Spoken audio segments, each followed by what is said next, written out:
following production of the Bang Cartoon Radio Hour contains fictional material used strictly for satirical and comedic purposes, and it should not be accepted as being factual, and all voices are impersonated. Welcome! Bang Cartoon Radio. It's huge when it comes to learning a new guy's rear end. Oh, stop it! I know the National Football League. What, please? Sometimes they run and they smell like sex. That's how we do it. Bang Cartoon Radio. Look here, things need to be done around here. A lot of people have picked us to put in the NFC, and rightfully so. Welcome to the Bang Cartoon Radio Hour. I did my job! I showed up! I know. And now, here's John and Tom.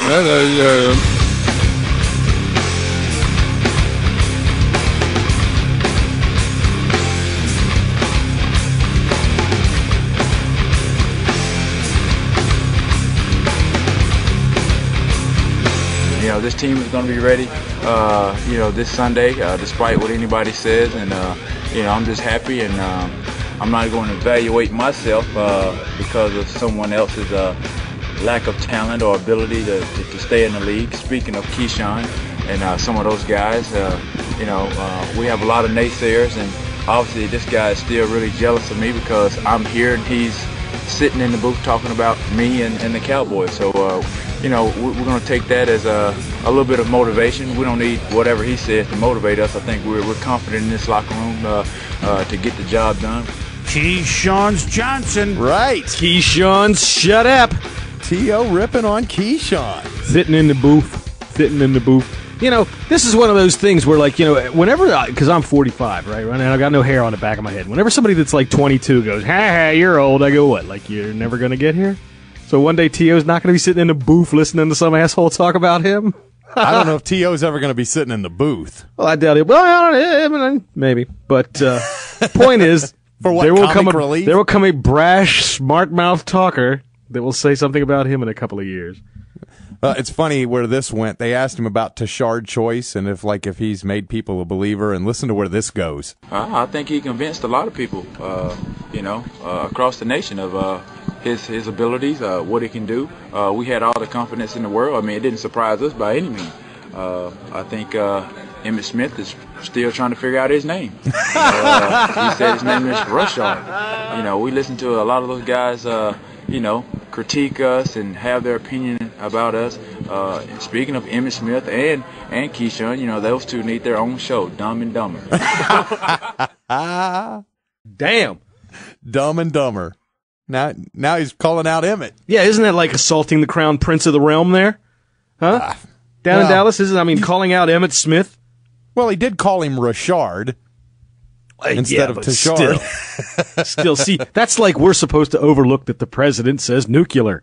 Well, I don't think he's calling him out, from a football standpoint. It's just from an analyst standpoint, a guy on TV. So, and we've called Emmett out on that many times. Well, yeah, we will. Yeah, but that's one thing. But we don't play for the blue and gold, blue and silver there, do we? See, that's like I said. That's like calling out the prince of the realm.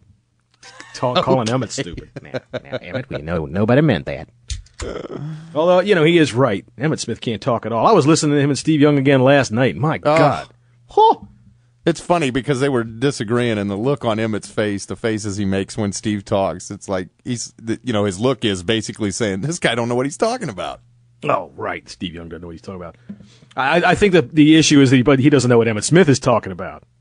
And that's right. quite possible. You don't speak the language. I don't think Ed Werder knows what he's talking about. Well, I don't know if Ed Werder knows what he's talking about or not, but I guess we'll never find out unless Jerry Jones hauls his ass into court. Yeah, I know. What do you do? There's no way to do anything. I don't think that it's hurting the team in any way, so I don't think that you haul it into court. But I don't care. They beat the Giants. That's all I cared about. I don't care what Ed Werder says as long as they win. By the way, before we go any further, the day before the game, who was it that told you that the Cowboys were going to beat the Giants, and who was it that said, I don't know? I believe it was I told you that the Cowboys were going to beat the Giants. I never know who we're going to beat, man. I never know from one week to the next if we're going to win a game. I do. And you know what? Here's another one. Ready? Here's one you can take to the bank. You ready? Hey, who told you the Redskins were going to beat the Bengals, huh? Nobody. I believe it was me. Oy. I believe it was me. Oy. Well, you know what, though? But didn't I tell you that I said all these trap games scare the hell out of me with the Redskins because we just keep them close. We make mistakes, keep them close. Now here's your big one for the week. Ready? The Carolina Panthers are going to stamp their smackdown all over the goddamn Giants' face. They're going to establish authority this weekend. I agree. They're going to take control of the NFC, and I don't think they're going to look back. They're playing better football than anybody right now. Power. Ed Werder, what is up with this guy? Is he making stuff up, Tom? You're a Cowboys fan. Is he making it up? Well, I can only go by what I'm hearing. And I mean, here's the thing about the media these days. If Ed Werder says this statement, everybody who wants to believe it is going to believe it no matter what anybody else says. For example, he made these comments. He's got this anonymous Cowboy player who supposedly said these things about T.O., but if everybody in the Dallas locker room denies it's true, nobody's going to believe them unless they want to. You know what I mean? They're going to say, "Oh, they're lying. They're just covering their ass, whatever." Well, it's always a big so game who knows? He said, she said. I know. He said, she shells by she. Oh, damn, I screwed that all up, didn't I? That's all it ever is. He said, she said. Because, you can say, well, he doesn't have any source. He just says this unnamed player. And I hear Cowboy fans do all that all the time. They put the emphasis on the unnamed source. And I say, well, we've seen this out of the Cowboys before, that, the player that makes noise gets fired. Fired. Bye. Do not make waves. We're looking at a Super Bowl. Right. So maybe, somebody doesn't want to be named, and Ed Werder is being a big, bold badass by protecting him. I don't know. I don't know. I know that the day after, Terrence Newman was on First Take, and he said he doesn't know where these people come up with this stuff. He said it wasn't true. Jason Witten was on 10:50 a.m. in New York the night afterwards, and he said, that's not true. I don't believe that. I don't know where you got that. Then, of course, Patrick Creighton was on Monday morning on First Take, and he said none of it was true. And, of course, T.O. said it was all lies during the postgame. You know what Patrick Creighton said? He said, but you shouldn't be asking me because I haven't been a part of this offense since Halloween. I do believe I saw him in the end zone with the ball in his hand Sunday night. I did. I was amazed. I couldn't believe they actually threw him the ball this past weekend. Well, here was another thing. Werder reported the story as if T.O. went to Jason Garrett and demanded a meeting about his disappointment that he wasn't getting the ball.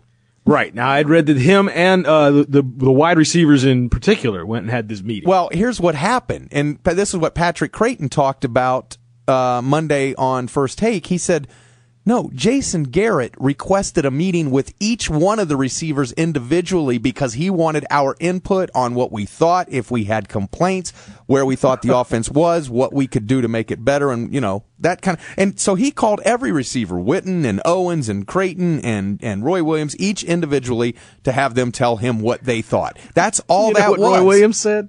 Huh? You know what Roy Williams said? Hell, we done won twice since I've been here. What are you trying to change stuff for? Damn, this is great. This is awesome. 3 times. Well, 4 times since they've been here. So, what am I supposed to think, man? But here's the one thing about it, John. The biggest complaint I've heard about T.O. over the past several years, with San Fran and Philly and so on, is that he would throw teammates and coaches under the bus. Well, this really would lead me to believe that these NFL teams got to stop riding around in buses. Well, right. But you're just asking for trouble. But T.O. never said anything to anybody last week. He had a meeting where he was called to talk to Jason Garrett about the offense, and that is it. He never said anything about any player, any coach, not getting the ball, nothing. And all of a sudden, this story's everywhere. He's damned if he do, he's damned if he doesn't. Ed Werder said T.O. pulled a gun. Jason Garrett did a flying double back kick, took the gun away from him. And then that's when, what's his name, Witten stood up and said, hey, partner, and grabbed another gun and started to shoot up the locker room. Tony Romo had to step between them. Yeah, then Werder's, he's reporting that Witten and Owens got into a scuffle on Friday. Near altercation. Yeah. Okay, well, look. You know what, Today, Tom, I was in the grocery store. Some guy looked at me kind of funny. I looked at him back kind of funny, and then I thought, what the hell's his problem? That was a near altercation. Right. If we really wanted to, I could have said, dude, what's your problem? Well, here, let's listen to some of this. This is T.O. after the Giants game Sunday night, and all of this stuff came up about Werder. So here's how this went. We've always been together, no matter what is said and what rumors, lies. We've always been together. I think when everything came out, I think we all kind of just stuck together.